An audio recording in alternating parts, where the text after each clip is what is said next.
mandalas ajudam a liberar crenças limitantes? Sim, as mandalas ajudam a criar crenças limitantes, a liberar crenças limitantes. Por quê?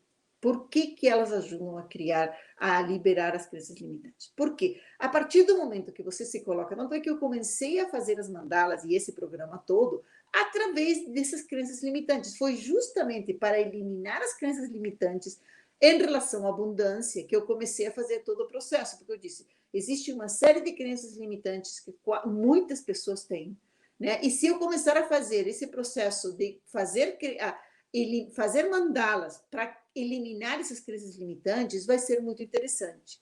Então, o que, que acontece?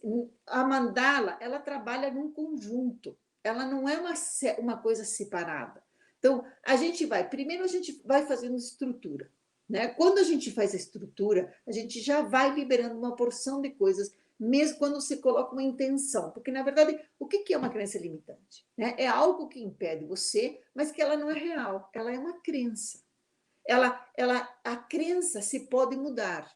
Né? Você tem uma crença determinada, pode passar anos tendo essa mesma crença, mas ela pode ser mudada. Tá? Ela não é uma essência que é tua, não, é algo que pode ser mudado. Como você muda uma crença? Colocando um hábito diferente e você acaba mudando essa crença. O que, que acontece? Quando a gente começa a trabalhar com as células, elas começam a ativar o nosso inconsciente. E à medida que você vai trabalhando e colocando luz nessa crença, porque o que, que nós fazemos? A cor é luz. Ela não é outra coisa, a não ser colocar luz em alguma situação que a gente precisa iluminar. Né? Então, é iluminar as sombras nossas, né? No nosso inconsciente. Então, quando a gente vai trabalhando com as mandalas, vai liberando isso, né? Você vai eliminando o que impede você de estar nessa crença e você vai eliminando através da cor, através da geometria, através do próprio trabalho, como que o cérebro responde e aceita, que diz, bom, eu está vindo um processo de mudança.